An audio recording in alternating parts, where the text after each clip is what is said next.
The safe door was unbreached, and the front entrance showed no signs of forced entry. But what the FBI found in Gene Hackman's mansion was even more horrifying than all the scandals in Hollywood combined. Each detail revealed seemed to tear open the viewer's chest, exposing the darkest secrets that the film capital had tried to hide beneath its glamorous facade. Behind that glittering exterior were bloody hunts, orgies, and bone-chilling events.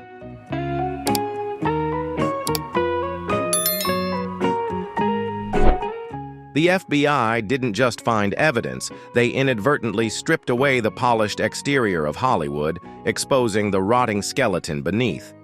Gene Hackman didn't just depart because he knew too much, but because he had seen the truth far too clearly. And what he left behind was a tragic legacy, revealing an industry built on illusion, where every glimmer of fame came at the cost of human lives.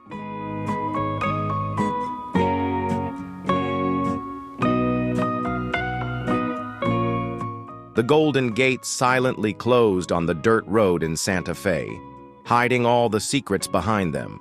Amidst the land of art, among adobe houses bathed in the warmth of the sun, stood a mansion that had been the retreat of Gene Hackman and his wife, Betsy Arakawa, for over 3 decades.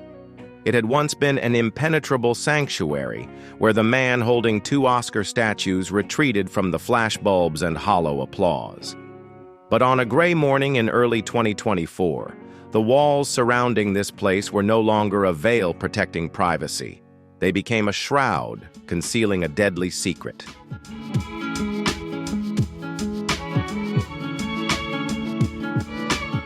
The passing of Gene Hackman and Betsy Arakawa was discovered in an unexpected way.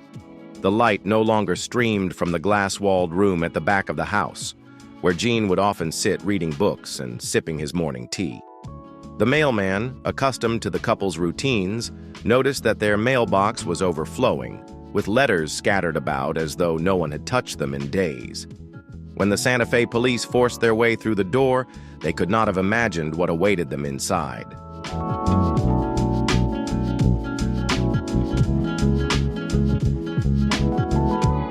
The body of Gene Hackman lay on the living room floor, curled up, his face so stiff it was nearly unrecognizable.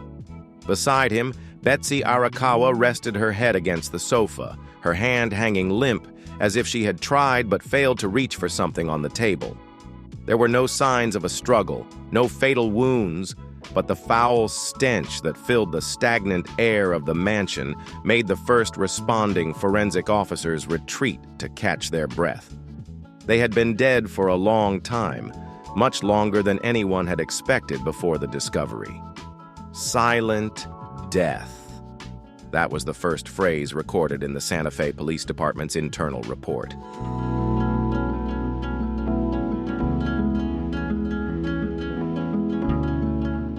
But that silence didn't last long. Within hours of the information leaking, Santa Fe was shaken by rumors and conspiracy theories. Some said Gene Hackman had been assassinated, a Hollywood-style purge where old secrets were unearthed by enemies from the past. Others speculated that Betsy Arakawa had been poisoned, and in his desperation, Gene Hackman had taken his own life after witnessing his wife collapse in the home he had once called the last bastion of peace. No one knew what was truth, what was fiction, but one thing was clear. Everyone felt uneasy.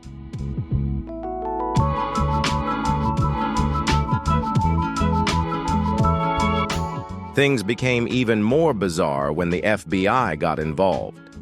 Typically, the death of a reclusive star in their private home rarely attracts the attention of federal agencies. But with Gene Hackman, as soon as the local coroner's office had finished processing the scene, a silent procession of black SUVs from the FBI quietly glided past the Golden Gates. No sirens, no noise, just agents in black suits, sunglasses, and stoic faces walking straight into the mansion. The question was immediately raised. Why would the FBI care about the death of an actor who had been away from Hollywood for nearly 20 years?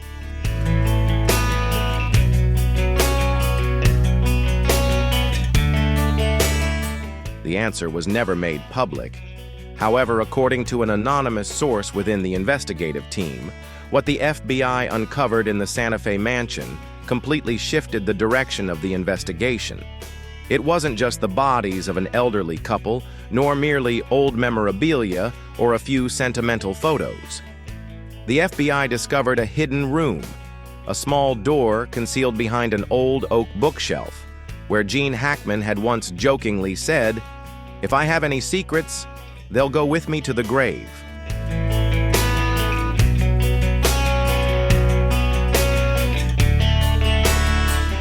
Inside that room, what exactly was found remains a mystery. However, according to an agent present at the scene, the documents they seized were not only related to Gene Hackman.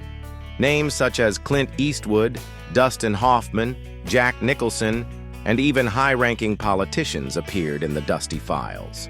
Some documents were stamped "Top Secret" for internal eyes only, as if Gene Hackman wasn't just an actor, but also a living witness holding secrets that Hollywood feared.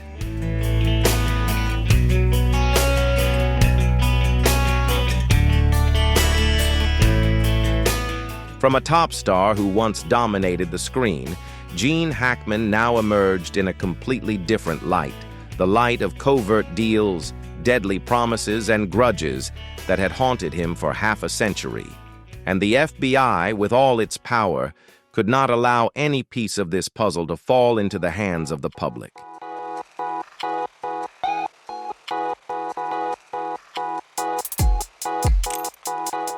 The Golden Gates of Santa Fe closed behind the FBI convoy, leaving an empty mansion in the desolate desert.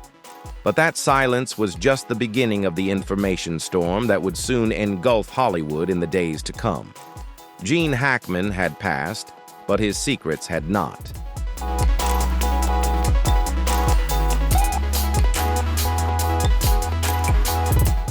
Gene Hackman's Santa Fe estate, as the first forensic lights cut through the thick curtains, appeared like an abandoned stage after the final curtain had fallen. A thin layer of dust settled on the doorknob, small cracks in the paint around the picture frames, and an oppressive atmosphere that seemed to scream stories no one wanted to hear. The forensic team moved silently, each member a shadow passing through the walls that had witnessed the glory and tragedy of Gene Hackman and Betsy Arakawa.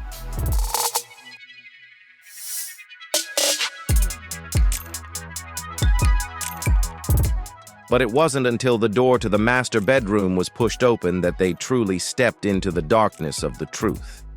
There was nothing dramatic or grandiose like the Hollywood films Gene Hackman had once starred in. No bullet holes through glass, no bloody handprints on the walls, or frantic messages scrawled in red lipstick. Only absolute silence and an indescribable scent that crept through the wooden floorboards.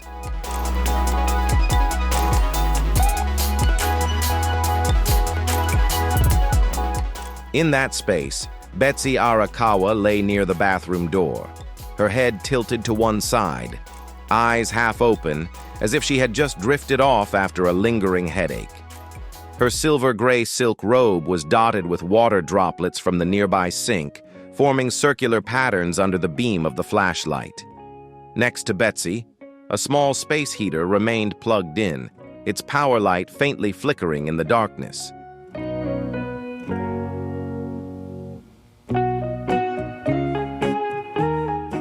Around her were pills, some intact, others crushed into fine white powder. No pill bottles were nearby, nor was there a prescription. However, the list of medications later obtained revealed that these were no ordinary drugs. Many of them could only be prescribed in special cases for patients who needed close monitoring or required special licenses.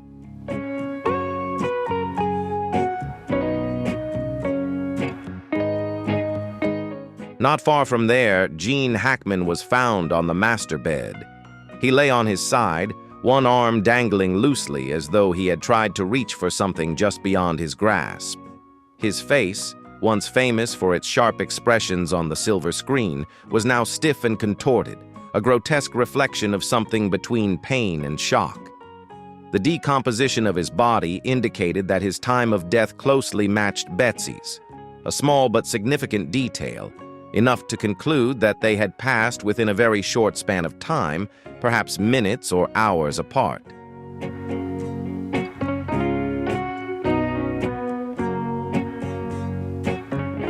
The most significant discovery did not come from what the eyes could see, but from Gene Hackman's pacemaker. He had worn this device for many years following severe cardiovascular complications. Every activity, from abnormal heart rhythms to brief arrhythmic episodes, was recorded and sent to a medical data center in real time. The final data point was logged at 2:43 a.m. on February 17th, after which all signals ceased. No heartbeats, no warnings, just utter silence. February 17th immediately became a pivotal date in reconstructing the events that led to the tragedy at the Golden Gates of Santa Fe.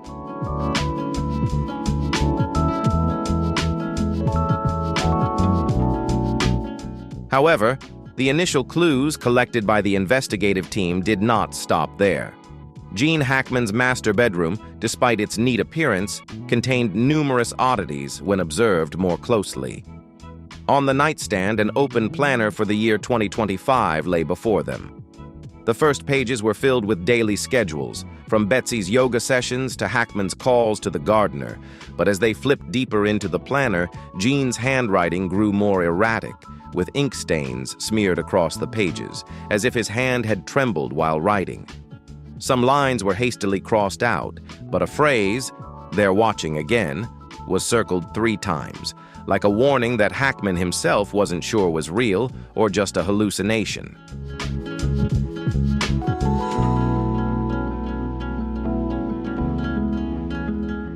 Two phones were also found, one being the latest model, still charging, and the other an old flip phone from the early 2000s. Neither had passwords, but the call history on both devices was almost empty for the 3 weeks leading up to February 17th. The strangest part was that the old phone occasionally received messages from an unknown number, each message consisting of a single line repeatedly asking, "Are you ready?"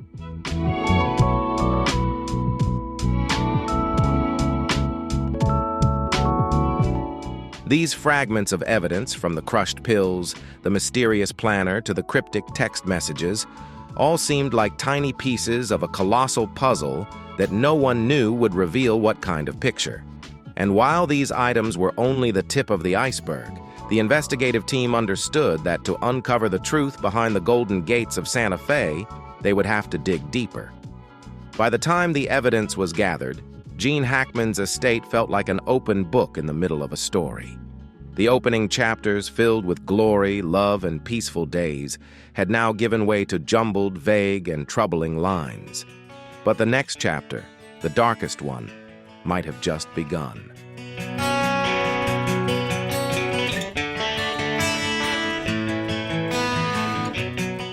The moment the bathroom door in the Santa Fe estate was opened, no one could forget the scene that unfolded.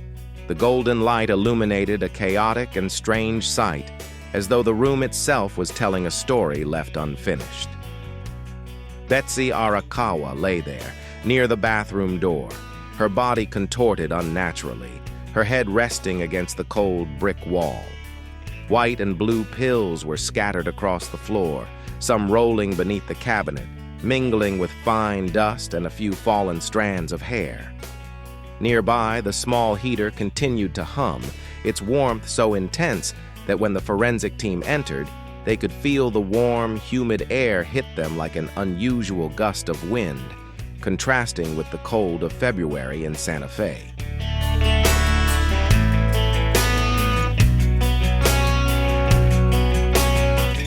However, the presence of the pills was not the only thing that made everything seem strange. The small space heater, an otherwise innocuous item, turned out to be the first clue that skewed the overall picture. The heater had been plugged in and running continuously for days after the security camera system stopped recording.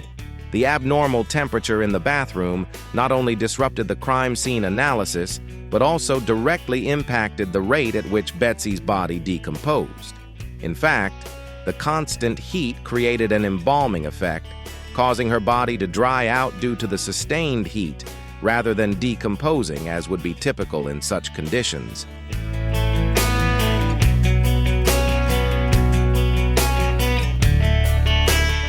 Betsy's posture was unlike typical overdose cases. There were no signs of convulsions, no bruising around the mouth, and her limbs weren't stiff or extended.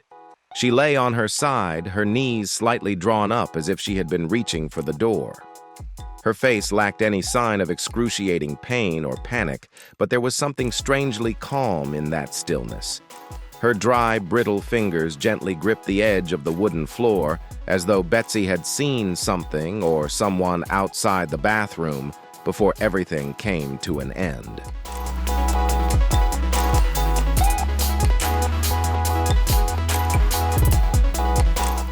On February 26th, when the forensic team and Santa Fe County Police completed securing the scene, the FBI officially intervened.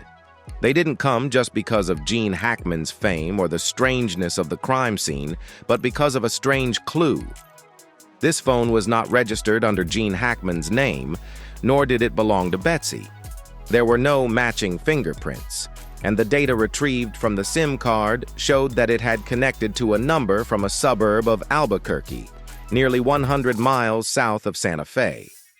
The contact list was empty, and the call history contained only 3 incoming calls, all from an anonymous number. Who left this phone behind, and why was it in Gene Hackman's house amid the bizarre deaths of the couple?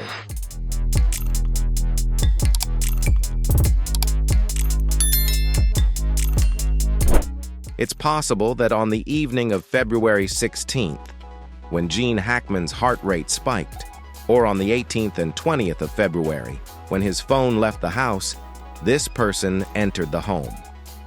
This individual could be the owner of the third phone or the driver of the black truck. They left no fingerprints, had no face caught on the cameras, but they knew something about the safe hidden behind the wardrobe, about what Gene Hackman had kept secret for years, about every corner of the estate, and maybe even the blind spots of the cameras. Most importantly, this person returned after Gene Hackman and Betsy Arakawa had died, not to harm them, but to search for something. What could be so valuable that someone would risk coming back to a house that had now become a crime scene? And who, in the quiet community of Santa Fe, chose to remain silent, even though they may have seen or heard something, but said nothing?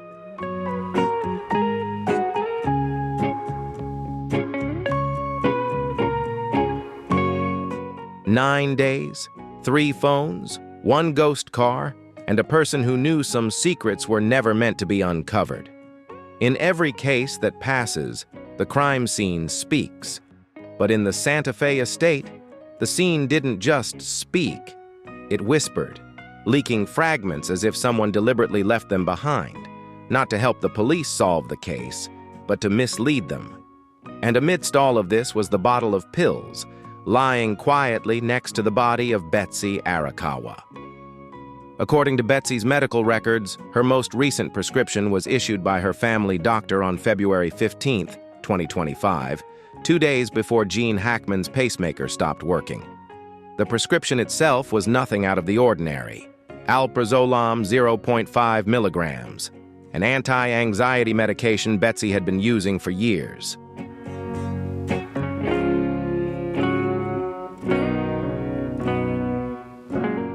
One pill, Betsy sleeping soundly during her afternoon nap, but when the investigators checked the remaining pills in the bottle, they found that at least 6 pills were missing between February 15th and February 17th.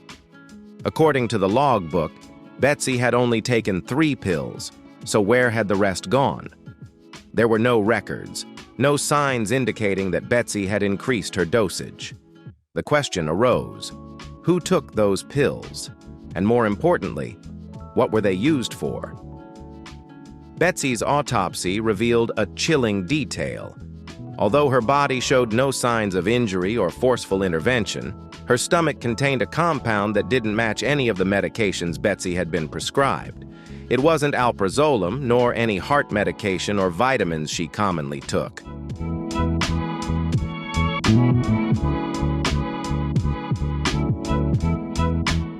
The New Mexico State Toxicology Lab took over 72 hours to identify this strange compound.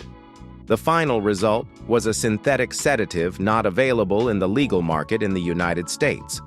Its chemical formula was similar to Mazalan, but with additional modifications designed to induce rapid anesthesia and short-term amnesia, a drug typically used in kidnappings or meticulously planned deaths.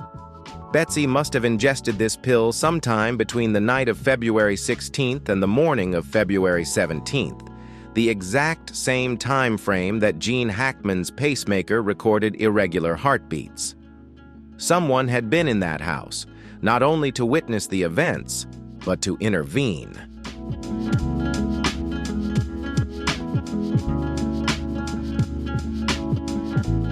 Initially, Betsy Arakawa's death appeared to be a typical overdose. A pill bottle nearby, several tablets scattered on the floor, a half-full glass of water within arm's reach. But FBI investigators quickly noticed inconsistencies. First, the position of the body. Overdose victims typically lie curled up or face down, but Betsy was lying neatly on one side, her arms parallel, her knees slightly bent. This posture was unnatural for someone who had lost control due to the drugs.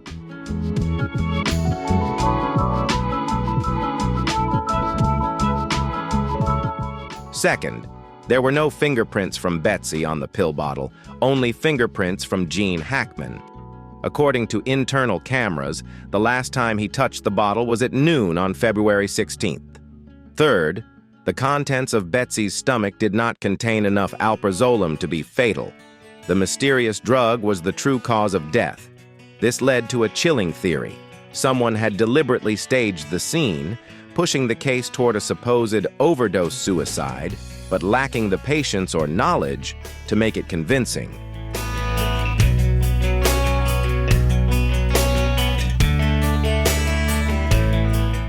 The forensic analysis of the house revealed another strange clue. Signs that someone had been in the house for at least 48 hours after Gene and Betsy died. Strange footprints, size 43 specialized walking shoes, gently pressed into the bathroom floor, and uneven wiping marks on the bedroom door handle, as if someone had hastily wiped it with a paper towel. The internal camera system had been switched off for exactly 2 days, from February 17th to February 19th, and then turned back on without any new fingerprints on the control panel. Why didn't the intruder leave immediately after the act? What made them return, stay in the house for 2 days? And more importantly, what did they do during that time?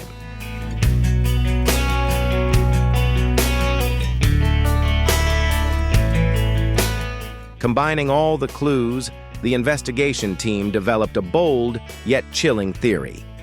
On the evening of February 16th, someone had broken into the Hackman residence, possibly after prior surveillance. This person forced Betsy to take the strange drug and the enhanced sedative, both controlling and temporarily erasing her memory. When Betsy fell unconscious, Gene Hackman confronted the intruder. And at this moment, his pacemaker recorded abnormal heart rhythms. Gene Hackman may have died from acute stress or by being forced to take a drug.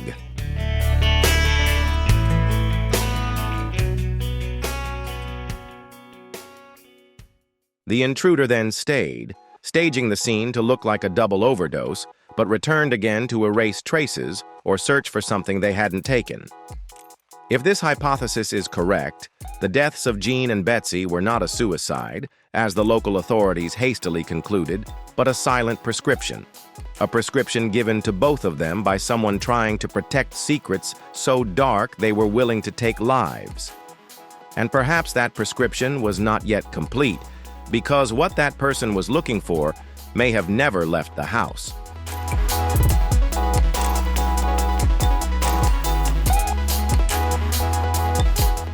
The Santa Fe estate on the hill is no longer a home, but a cold monument where time fragments into pieces, resting between silent walls. Every window frame, every floor tile, every door handle is a question yet to be answered. And amid the silent ghosts of Gene Hackman and Betsy Arakawa, a truth has been left behind, hanging like a door that was never fully closed.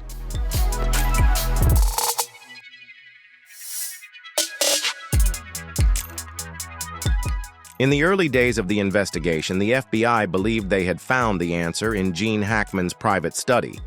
A vintage safe, cleverly hidden behind a wooden oak bookshelf with a mechanical lock. This was the type of safe Hackman had carried with him since his Hollywood glory days, a part of his obsessive need for privacy. But it also could be the doorway to the secrets he had carried throughout his life.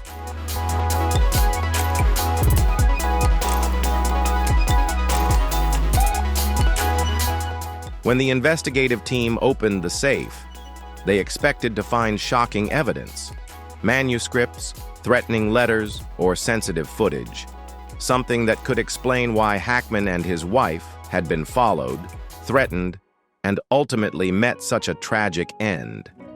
However, inside, they only found strange items: a handwritten letter from the 1980s, written in faded blue ink, signed by a director involved in a past scandal, long deceased. A small notebook detailing secret meetings behind the scenes of film award ceremonies, meetings no journalist was allowed to attend. A simple USB drive labeled Nightmare Files. The safe had not been tampered with after Hackman and Betsy's deaths, raising a chilling question. Did the intruder know about it but deliberately leave it behind? Or was it simply that what they were searching for wasn't here?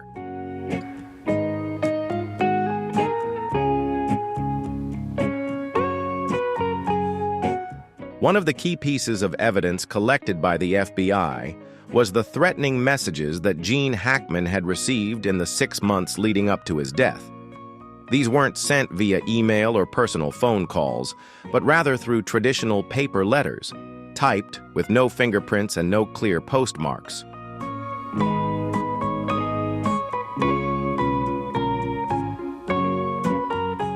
The letters were short but chilling. You know too much, stay silent, or silence will find you. Throughout his life, Gene Hackman had tried to downplay these warnings, telling a close friend that Hollywood was full of ghosts from the past, and sometimes those ghosts wanted to remind the living of their existence. He didn't believe he was in real danger.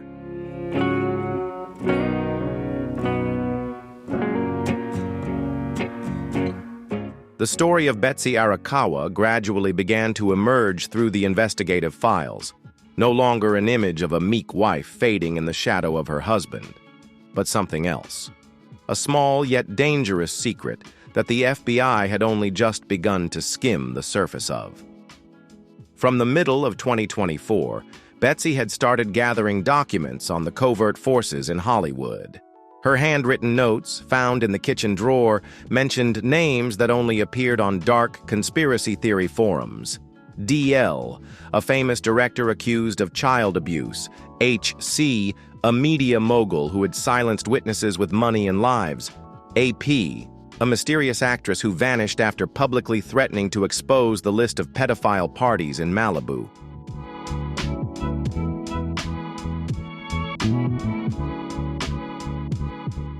Betsy didn't tell Gene about these investigations, but she left traces on her old laptop, where the FBI discovered numerous searches related to the mysterious death of veteran actor David Carine, the suspicious suicide of Brittany Murphy, and leaked documents about human trafficking rings in Hollywood. The question that arises is, what did Betsy know, and whether her curiosity had made her a target before Gene?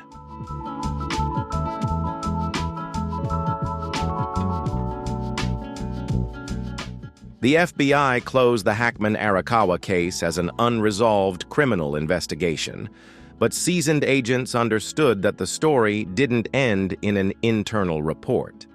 It was part of a larger puzzle, where the more the spotlight shone, the darker the shadows behind it grew.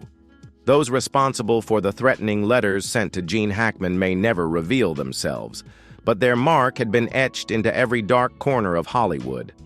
Unsolved disappearances, blood-stained contracts, deaths that seemed accidental but were, in fact, the culmination of a perfectly orchestrated silence.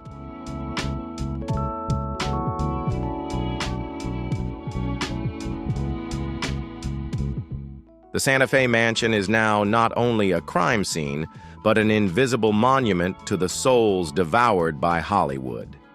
What the FBI found was not a solution, but a door leading straight into the depths of the inferno of the film capital. Gene Hackman had recorded the final days of his and Betsy's lives in a handwritten journal, now housed in the FBI's most classified archives. The last pages were hurriedly written with erratic handwriting. "They're getting closer. I don't know what I've done or what I've seen, but they know I know. If anyone finds this journal, understand that nothing in Hollywood is accidental." As for the USB drive, what the FBI called the nightmare files, no one outside the investigation team is permitted to know what it contained. But according to an anonymous agent, what they saw made even those who had cracked the N4TM cult codes shudder and turn away.